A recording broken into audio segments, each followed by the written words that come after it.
Welcome back to my channel. I'm Haley, and today we're going to make a set of 5 watercolor postcards. We're going to use several different techniques to blend some beautiful backgrounds and then finish it off with some hand lettering.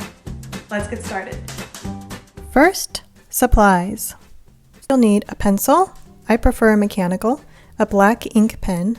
I'm using a zebra mild liner in gray for shadows, a white Uniball Signo for highlights, some Tombow dual brush pens in a variety of colors. These are some of my favorites.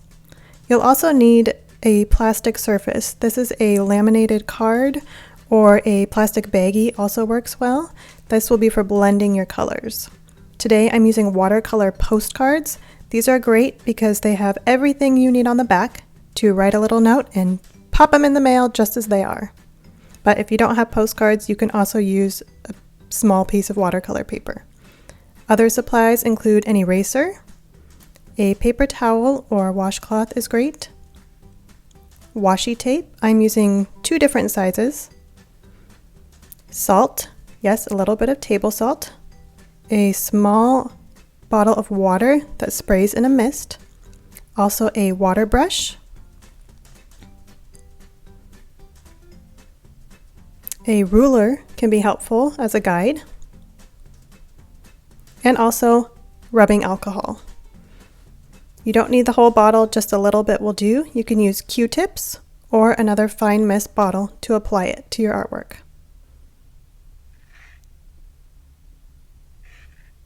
And finally, a heat gun or small hairdryer is helpful so that you don't have to wait in between layers for your watercolors to dry completely. As always, these supplies will also be listed in the description box below. Let's get started on our first postcard. For our first postcard, I'm taking my skinny washi tape and placing it on the bottom third of the postcard. In this blank space is where our lettering will go. Next, I'm taking 2 colors of brush pens, and I'm going to scribble with them all over my laminated surface. You don't need to be specific or careful about this. Just do whatever you think looks best. Once you've scribbled all over the card, you have it generously covered. Take your spray bottle and spray a fine mist of water over the whole surface. Flip it over and smush it all over your watercolor paper. There is no wrong way to do this. This makes beautiful, abstract watercolor backgrounds. I'm going to dab off the excess water with my paper towel. And then I didn't show it here, but I took my heat gun and made sure to dry this completely before removing the tape. Next, I'm taking my pencil and I'm putting a light outline of the letters here. For this postcard, I'm using the word determination. All of the words on these cards were provided by followers on my Instagram who responded to my stories with their word of the year. I lightly erased my pencil marks and now I'm going back over them with my black ink pen.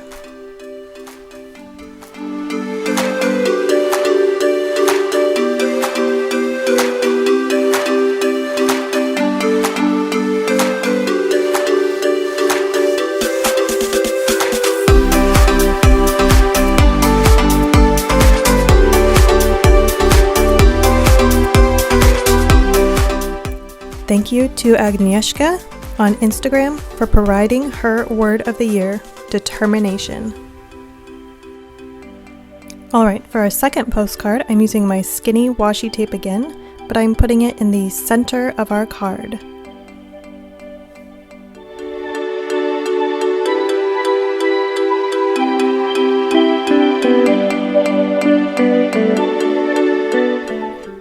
For this background, I'm using a deep purple marker and a blue to create the beautiful watercolor background. It helps to use colors that are in the same tone family, so cool tones or warm tones together look best and will help prevent your background from getting too muddy. Now I spray on some water, flip it over, and smush it all around again.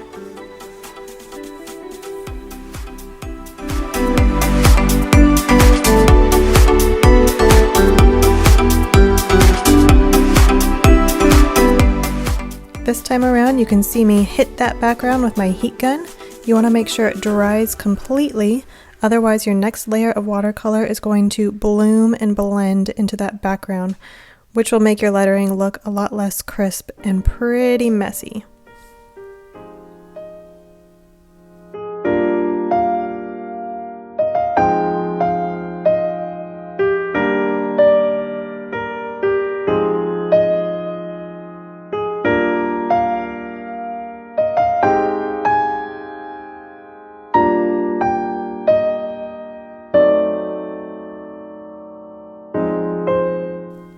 For this word, I'm using 2 shades of teal, and I'm putting the darker shade on the bottom. If I had to choose a favorite color, it would probably be teal. You might notice it shows up a lot in my artwork and hand lettering because I love it so much. I'm going to blend the 2 colors together with my water brush, and this also helps to soften up the edge of your letters.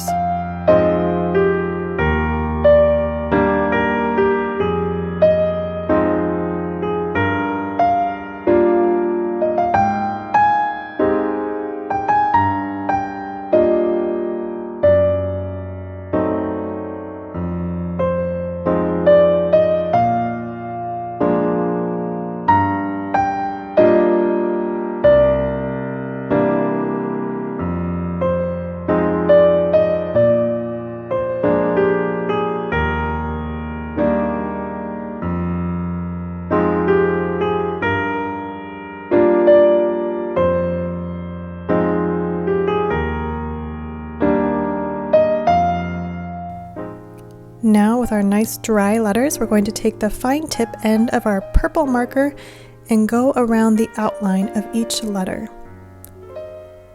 This outline is a great way to hide any mistakes that you made and also makes your letters pop so they stand out a lot more against our background.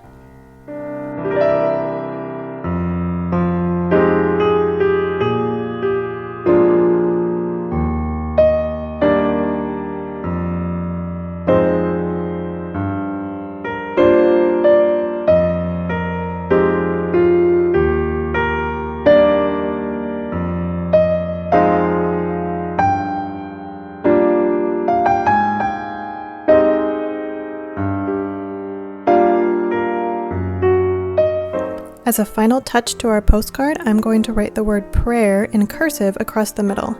And you can see here why I always start off with pencil. At first I tried to write the word prayer in cursive as long as the print word, but that didn't really work out, so then I was able to erase it and center it on the postcard, which I liked a lot better. So when in doubt, start with pencil so that you can erase it and then go back with pen. I also have to say thank you to my friend Courtney for providing her word of the year. Thank you, Courtney! For our third postcard, we're going to try 2 new techniques with creating our background. So put your washi on the middle of your postcard, grab pens in 2 colors. I'm using teal again. I told you they were my favorite colors. Scribble them all over your plastic surface. If you don't have a laminated card like I do, again, you can use a plastic baggie. They work great for this, but I love my card because I can reuse it time and time again. So I'm going to scribble that, hit it with my water all over, being very generous with the mist. Flip it, smush it, and then I'm not going to dab away the excess this time. This time I'm grabbing salt and I'm going to sprinkle it all over, and the salt is going to react a bit with the colors and the water. Then I'm going to take my heat gun, and instead of just drying the water on the paper, I'm actually going to use my heat gun to push it around and create dimension and layers. I think that this background looks especially beautiful, and it reminds me a lot of the ocean waves or water on a lake, something like that.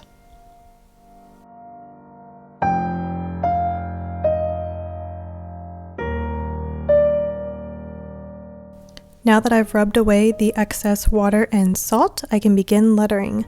I'm taking a risk here by not penciling this in first, and you might notice that I almost run out of room, but not quite. I make it just with enough space. At the end of this word though, I'm going to fill in the R, and you'll notice that it does bloom a bit into the background because there was still a nice wet spot there, right here. So the edge of that isn't as crisp as I would like it to be, but I'm going to soften it up with my water brush, hit it with my heat gun, and then I'm going to use that outline trick I talked about before to cover up my little mistake.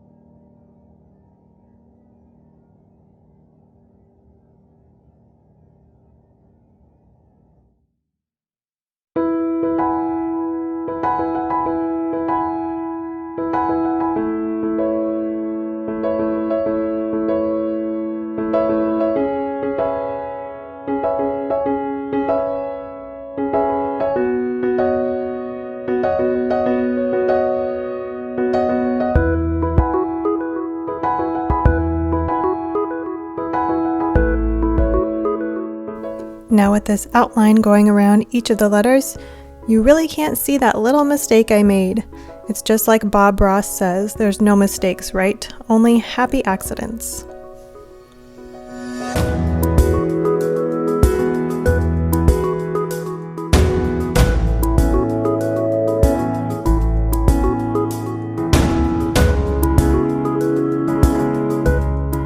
We're going to add another fun effect to this lettering. Using the Uniball Signal pen in white, we're going to add some highlights. The key with highlight is to keep it all on the same side of your letter so that it looks like the sun is hitting it from the same direction. So I usually always choose the left side to make it easy. Now I am writing freedom in script, using my pencil first in case I make a mistake and I want to try again before committing with my black pen.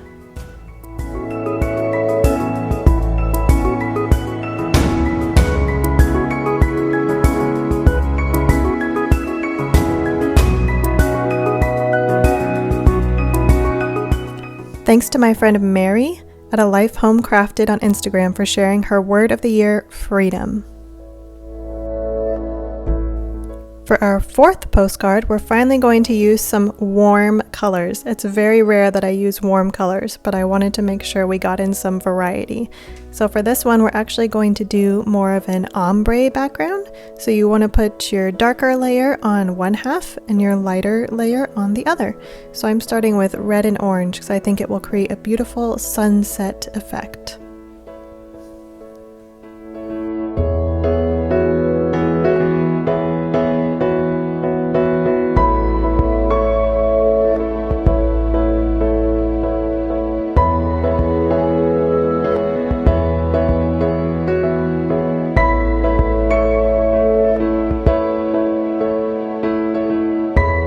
I forgot to put my washi tape on before painting, so now that it's dry, I'm going to stick it over our background now.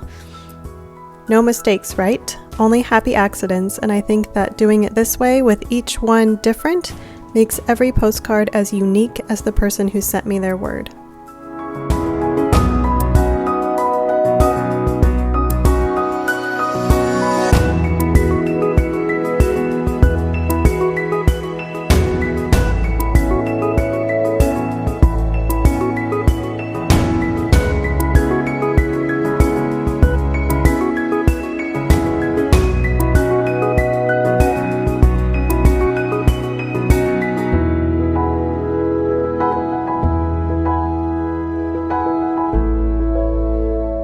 I used a black brush pen for the word whole, and I'm using my gray mild liner with the fine tip end to create a shadow. Just like when we did highlights, you want to keep your shadows all on the same side of the letter as well. So for the shadows, I'm keeping them all to the right of each stem of my letter and on the bottom.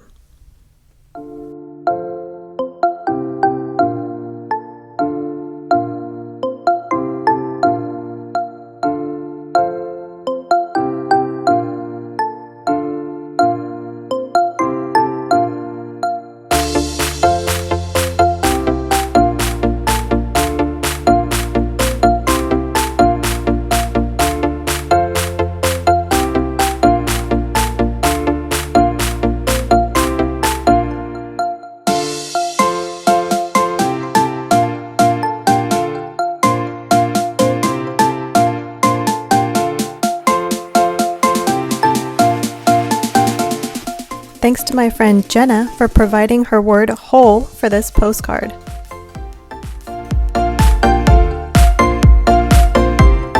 For our fifth and final postcard, we'll be using 2 shades of purple and a new technique. Remember that rubbing alcohol that we had at the beginning of the video? Now is time to use it. So grab your rubbing alcohol and a few Q-tips and I'll show you what to do with it.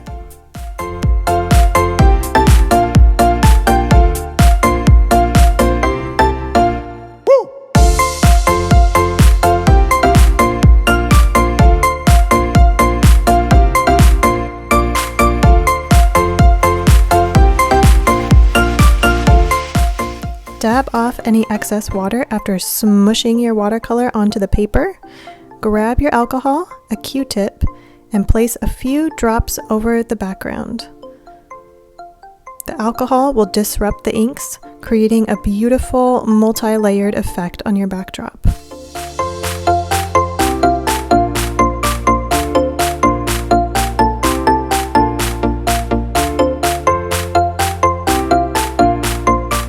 After hitting that background with my heat gun, I decided I still wasn't happy with the watercolor coverage on the bottom.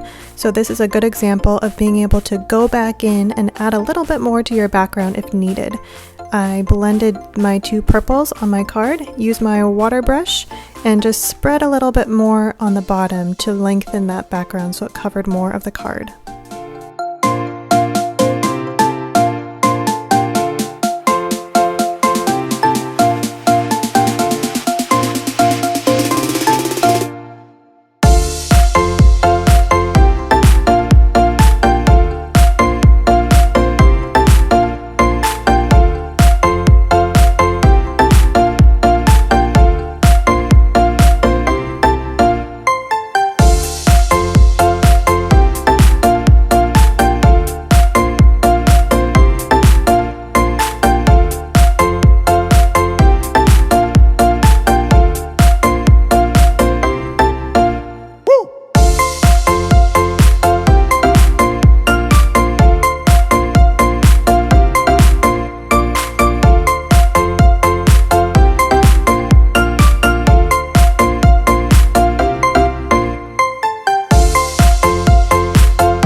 After drawing our letters, we're going to take our white pen and create an inline effect inside each of the letters.